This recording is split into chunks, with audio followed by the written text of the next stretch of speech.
Good morning everyone. Second chapter अपना inverse trigonometry function complete हो गया था।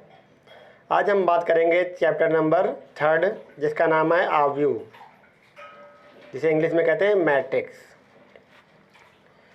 तो मैट्रिक्स होता क्या है, डेफिनेशन देखें तो कोष्ठकों द्वारा संख्याओं अथवा फलनों की आयताकार क्रम विन्यास को मैट्रिक्स या आव्यूह कहते हैं।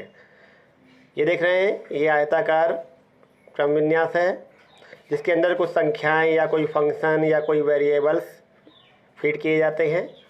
तो ये जो चिन्ह दिख रहा है, इस चिन्ह के द्वारा ही जो इंडिकेशन होता है उसी को हम लोग बोलते हैं आव्यूह। यानी हम सिंपल कहते हैं डेफिनेशन के रूप में कि कोष्ठकों द्वारा संख्याओं अथवा फलनों के आयताकार क्रम विन्यास को मैट्रिक्स या आव्यूह कहते हैं। इस आव्यूह में देखें तो हमने मान लिया है मैट्रिक्स ए है, ए नाम की कोई मैट्रिक्स मान ली और यहाँ पे ये हमने मैट्रिक्स बना दिया। यहाँ पे जो एलिमेंट लिख दिए हैं तो देखिए यहाँ पे हमने क्या इंडिकेट किया है। अगर बात करें तो ये क्या है, R1 लिखा है। R1 क्या इंडिकेट करता है, रो फर्स्ट, रो मतलब पंक्ति। तो ये पहली पंक्ति है, ये दूसरी पंक्ति है और ये तीसरी पंक्ति है। ध्यान दें, पंक्ति क्या होती है, पंक्ति हमेशा क्षैतिज होती है। तो इसमें ये जो है R1 R2 R3 ये इस मैट्रिक्स की पंक्तियों को इंडिकेट करते हैं। जबकि ऊपर से देखें जो इस तरह से खड़ी लाइनों के रूप में देखें तो ये हमारे होते हैं कॉलम, यानी इनको कहते हैं स्तंभ। कॉलम को C से इंडिकेट करते हैं। तो ये हो गया पहला कॉलम, C2 यानी हो गया दूसरा कॉलम, C3 यानी तीसरा कॉलम। अर्थात हमने यहाँ पे जो मैट्रिक्स ली है वो 3 पंक्तियों और 3 कॉलम की बनाई हुई है जिसका नाम ए दे रखा है। ठीक है, तो इस प्रकार से जनरल फॉर्म क्या हो गया, किसी भी आव्यूह को प्रदर्शित करने का जो जनरल फॉर्म होता है, सामान्य रूप होता है, वो कैपिटल ए बराबर ब्रैकेट में यही वाले ब्रैकेट जो हैं उसके अंदर एलिमेंट ए आई जे और साइड में एम क्रॉस एन। तो ध्यान दें, आव्यूहों को हम अंग्रेजी के कैपिटल लेटर्स द्वारा इंडिकेट करते हैं, जबकि उसके एलिमेंट यानी अवयवों को जो कि मैट्रिक्स के अंदर लिखे जाते हैं अंग्रेजी वर्णमाला के छोटे अक्षरों द्वारा इंडिकेट करते हैं। रिपीट करते हैं, ध्यान देना। कोष्ठकों द्वारा संख्याओं अथवा फलनों के जो आयताकार क्रम विन्यास होता है उसी को मैट्रिक्स कहते हैं। मैट्रिक्स को अंग्रेजी के बड़े अक्षरों द्वारा, जबकि उसके अवयवों को, अवयव कौन होते हैं, जो कि मैट्रिक्स के अंदर लिखे जाते हैं, अवयवों को अंग्रेजी के छोटे अक्षरों द्वारा व्यक्त किया जाता है। ठीक है, अब यहाँ पे हमने इसका जनरल फॉर्म क्या हो गया, कैपिटल ए बराबर ब्रैकेट में स्मॉल ए और नीचे लिखा है आई जे। आई जे क्या इंडिकेट करता है, आई जे यानी आई उसमें पर्टिकुलर किस पंक्ति की बात हो रही है और जे उसमें पर्टिकुलर किस स्तंभ की बात हो रही है। यानी मोटे फॉर्मेट में अगर हम बोलना चाहें तो आर आई, जहाँ आई की वैल्यू 1 2 3 4 5 एंड सो ऑन, कोई भी नेचुरल नंबर्स हो सकती है। देखो जैसे यहाँ से 1 से स्टार्ट हुआ तो R1, आर आई अगर बोलते हैं हम लोग तो आर आई के हिसाब से क्या हो जाएगा, अगर यहाँ पे बोलते हैं हम लोग आर आई, तो जहाँ हम बात कहें जहाँ आई बराबर कितना हो सकता है 1 2, ठीक है 3 एंड सो ऑन, कितनी भी रोज हो सकती हैं किसी भी मैट्रिक्स में। इसी प्रकार से जो जे है, जे क्या होता है, जहाँ जे बराबर 1 2 3 एंड सो ऑन कितने भी कॉलम्स हो सकते हैं। ठीक है, तो इस प्रकार से आर आई बोले तो हो जाएगा पंक्तियों की बात और सी जे बोले, सी जे यानी हो गया यहाँ पे कॉलम्स की बात। ठीक है, तो यहाँ पे यही चीज़ है कि ए बराबर ए आई जे, जहाँ ए पर्टिकुलर किस पंक्ति की बात हो रही है, कि पहली पंक्ति की बात हो रही है, दूसरी पंक्ति की बात हो रही है, तीसरी पंक्ति की बात हो रही है, यानी पर्टिकुलर पंक्ति को इंडिकेट करता है। जबकि जे उसकी पर्टिकुलर कॉलम नंबर्स को इंडिकेट करता है कि पहला कॉलम है कि दूसरा कॉलम है कि तीसरा कॉलम है, इस बात को इंडिकेट करता है। ब्रैकेट के बाहर नीचे की ओर साइड में लिखा जाता है एम क्रॉस एन। ये एम क्रॉस एन क्या होता है, तो एम होता है टोटल नंबर ऑफ रोज।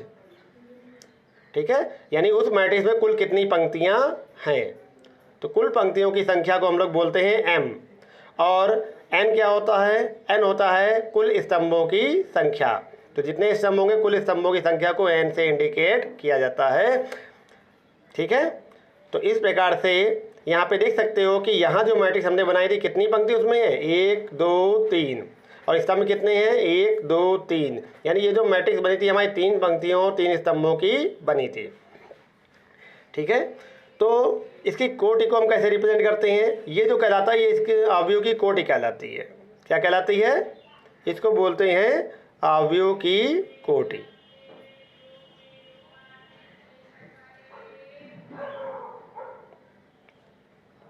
जिसको हमेशा कैसे लिखते हैं? Total number of rose multiply total number of columns. ध्यान रहे इसका मल्टीप्लाई करके लिखते वैल्यू नहीं लिखते हैं। जैसे यहाँ 3 क्रॉस 3 लिखा है, 3 पंक्तियाँ और 3 स्तंभ हैं, तो 3 3 का 9 नहीं लिख देंगे।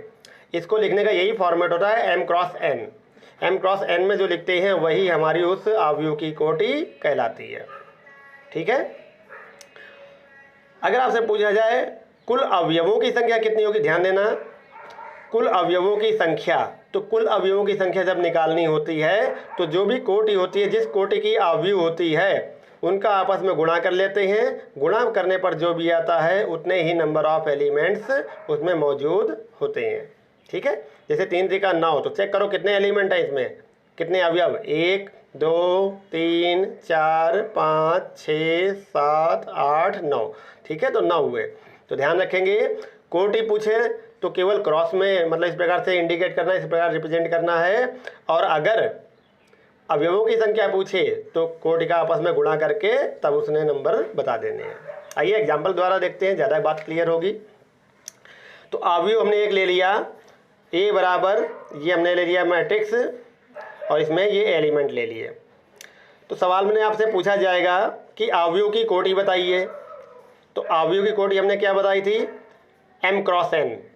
m होती है टोटल नंबर ऑफ रोज और n होती है टोटल नंबर ऑफ कॉलम्स।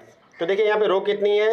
1 2 3, तो 3 लिख दिया। और कॉलम कितने देखिए? 1 2 3 4, कुल 4 कॉलम है। तो अवयव की कोटि कितनी हो जाएगी? 3 क्रॉस 4। ठीक है, इसको मल्टीप्लाई नहीं करेंगे, ध्यान रखना, ये कोटि है, ये m क्रॉस n के फॉर्म में ही लिखी जाती है। नेक्स्ट क्वेश्चन आपका बनता है इसमें कि अवयव में अवयवों की संख्या बताइए। तो अवयव में अगर अवयवों की संख्या पूछेगा तो क्या कर देंगे? जो भी कोटि होगी उसका आपस में गुणा कर देंगे। तो 4 3 12, यानी कुल एलिमेंट कितने होंगे? 12। आप चेक भी कर सकते हो, 1 2 3 4 5 6 7 8 9 10 11 12। ठीक है, अब निम्नलिखित अवयवों के मान बताइए। तो ये अवयव के मान कैसे होंगे, कैसे मालूम चलेगा? तो ध्यान दें, हमने आपसे कहा किसी भी अवयव में जो अवयव होते हैं उसे स्मॉल ए से इंडिकेट करते हैं। ठीक है, और आई जे, आई मतलब होता है पर्टिकुलर किस पंक्ति की बात हो रही है, और जे होता है पर्टिकुलर किस कॉलम की बात हो रही है। तो देखिए आपसे पूछा गया है A13 का मान बताइए। A13 हमेशा ध्यान रखेंगे पहले पंक्ति आती है और फिर कॉलम आता है। आई पंक्ति के लिए, जे कॉलम के लिए। इसी प्रकार जब कोटि लिखते हैं तो कोटि में m पंक्ति के लिए और n कॉलम के लिए आता है। ठीक है, जैसे आपने कोऑर्डिनेट पढ़ी थी ज्यामिति, निर्देशांक ज्यामिति, तो वहाँ पे आप क्या करते हैं? हमेशा किसी भी कार्तीय तल के बिंदु x, y लिखते थे, कभी y, x नहीं लिखते थे। ठीक है, तो A13 दिया, यानी पहला वाला नंबर ऑफ रो को इंडिकेट करेगा, कौन सी रो है, और बाद वाला उसके कॉलम को इंडिकेट करेगा। तो कह रहा A13 यानी पहली रो तीसरे कॉलम का एलिमेंट। पहली रो कौन सी? ये है। और तीसरा कॉलम कौन सा है? ये है। तो देखिए पहली रो में और तीसरा कॉलम कहाँ पे दोनों लाइनें क्रॉस हो रही हैं? यहाँ पर क्रॉस हो रही हैं। पहली रो ये दिख रहा है आपको, ठीक है, और तीसरा कॉलम देखिए यहाँ पे ये दिख रहा है। तो दोनों लाइनें कहाँ क्रॉस हो रही हैं? यहाँ पे 5 पे, यानी इसकी वैल्यू कितनी आ जाएगी? 5। इसी प्रकार से ये 21 का मान पूछा है। दूसरी पंक्ति पहला कॉलम, दूसरी पंक्ति और पहला कॉलम, तो कहाँ क्रॉस होगा? 3 पर, तो इसकी वैल्यू कितनी आ जाएगी? 3। A33, ठीक है, तीसरी पंक्ति तीसरा कॉलम, तो तीसरी पंक्ति तीसरा कॉलम, वैल्यू क्या आई? 4। इसी प्रकार से A23, दूसरी पंक्ति तीसरा कॉलम, दूसरी पंक्ति तीसरा कॉलम, वैल्यू क्या आ गई? 8। तो देख सकते हैं इस प्रकार से हम लोग 3 चीज़ें निकालना यहाँ सीख गए। पहले ही किसी दिए गए अवयव की कोटि क्या होती है, कैसे होती है, अवयव में अवयवों की संख्या, और किसी दी गई अवयव में पर्टिकुलर किसी एलिमेंट अवयव का मान ज्ञात करना।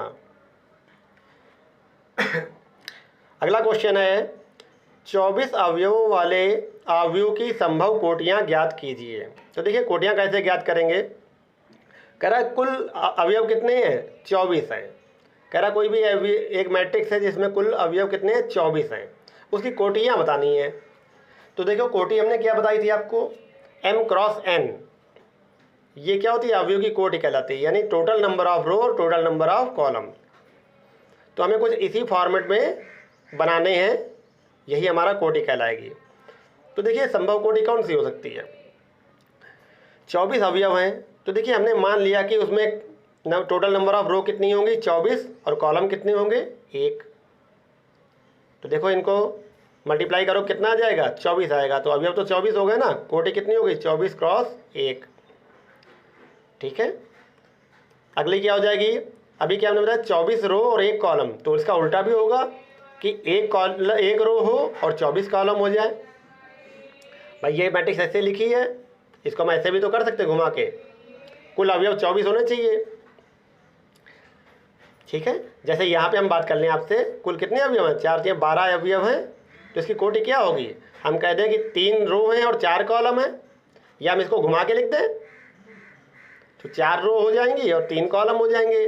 टोटल तो एलिमेंट हमारे 4 या 12 ही तो रहेंगे। सेम उसी प्रकार से यहाँ किया, यानी कुल मिला के ये समझ लीजिए जिसका फैक्टर 24 के ऐसे फैक्टर करने पर केवल 2 ही गुणे में डिवाइड करना है और 24 आता रहे। तो हमने पहले एक को संभव कोटि होगी 24 रो और 1 कॉलम, दूसरी होगी इसका अपोजिट 1 रो और 24 कॉलम। ठीक है, या क्या हो सकता है भैया 12 रो हो जाए और 2 कॉलम हो जाए, तो 12 दूनी 24, या फिर 2 रो हो जाए 12 कॉलम हो जाए, इसका उल्टा 12 दूनी 24। अब 3 में देख लें, अभी हमने 1 से डिवाइड किया था, अब फिर 2 का फैक्टर बनाया, अब 3 का चेक करेंगे तो 8 3 24 होता है, यानी हमने मान लिया कि 3 रो होंगी और 8 कॉलम होंगे। इसी का जस्ट अपोजिट हमने कह दिया कि 8 रो और 3 कॉलम, तो 8 6 24।